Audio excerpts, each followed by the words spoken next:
1984च्या शेतकरी आंदोलनात शहीद झालेल्या पागोटे येथील शहीद शेतकऱ्यांना मान्यवरांच्या उपस्थितीत अभिवादन करून त्यांच्या कार्यावर प्रकाश टाकण्यात आला।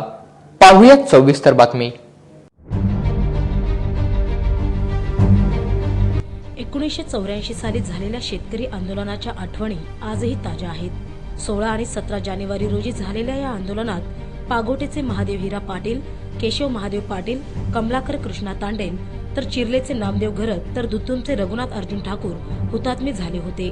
त्यांच्या योगदानाची जाणीव प्रत्येक पिढीला व्हावी यासाठी 16 व 17 जानेवारीला हुतात्मा दिवस साजरा करण्यात येतो।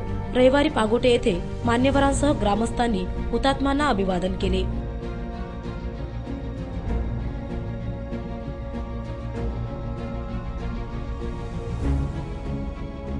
यावेळी माननीय विवेक पाटील, माजी नगराध्यक्ष जे.ए. म्हात्रे, शेका पक्षाचे जिल्हा चिटणीस बाळाराम पाटील, शेका पक्षाचे वरिष्ठ कार्यकर्ते मेघनाथ तांडेल, कॉम्रेड भूषण पाटील, कामगार नेता श्याम म्हात्रे आदी मान्यवरांसह यावेळी पागोटे ग्रामस्थान फाटाजवळ हे शेतकरी हुतात्मे झाले होते। तर मान्यवरांनी उपस्थित राहून हुतात्म्यांना अभिवादन आपल्या भावना व्यक्त केल्या।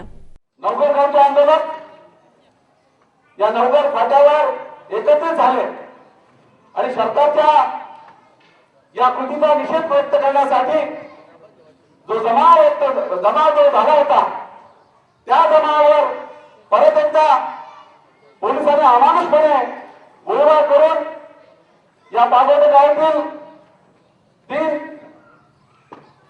एक माधव हिरा पाटील, त्यांचे सुपुत्र केशव महादेव पाटील आणि कमलाकर कृष्णा तांडेल या तिघांना आपली प्राणाहुती देण्याची वेळ आली। यांच्या त्यागातून संपूर्ण ठाणे परिसर, कारगर पनवेल या विभागातील सर्व शेतकरी आज 12.5% प्रस्ताव निर्माण झाल्यामुळे आज करोडपती झालेले आहे। परंतु हुतात्म्यांच्या प्रति असणारी जी निष्ठा, त्यांनी सर्वस्व अर्पण केलेले असणारे त्यांनी त्यांचा केलेला त्याग, त्या वाटतात आज लोकांमध्ये फार उदासीनता आहे। पागोटे गावाच्या बद्दल आम्ही नेहमी बोलतो, मी जवळ 3 वर्ष या व्यासपीठावर बोलत आहे की पागोटे गावाने या आंदोलनासाठी 3 हुतात्मे दिले। प्रत्येक शेतकऱ्यांच्या आंदोलनामध्ये पागोटे गाव अग्रेसर होता, परंतु त्या हुतात्म्यांच्या बद्दल किंवा त्याच्या कार्याचा हा वारसा पुढे राहावा म्हणून पागोटे गाव आजपर्यंत हुतात्मा दिन साजरा करत आहे। आणि दरवर्षी मी या हुतात्मा स्मारकाबद्दल जी माझी व्यथा व्यक्त करतोय, त्या व्यथेस इथं व्यासपीठावर असणाऱ्या सर्व पक्षाच्या नेत्यांनी वाटाण्याची अक्षता दिलेली आहे।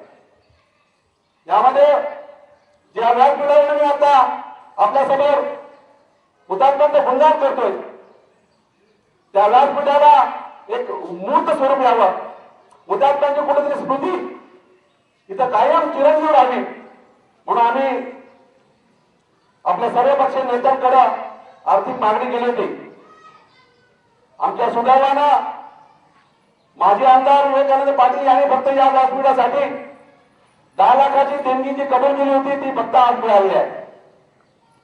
आणि त्यानंतर 2 वर्षापूर्वी ज्या लोकांनी, ज्या कार्यकर्त्यांनी, ज्या नेत्यांनी इथे जी आर्थिक मदतीची घोषणा केली होती त्याबद्दल मात्र आमच्या पदरामध्ये निराशा पडलेली आहे।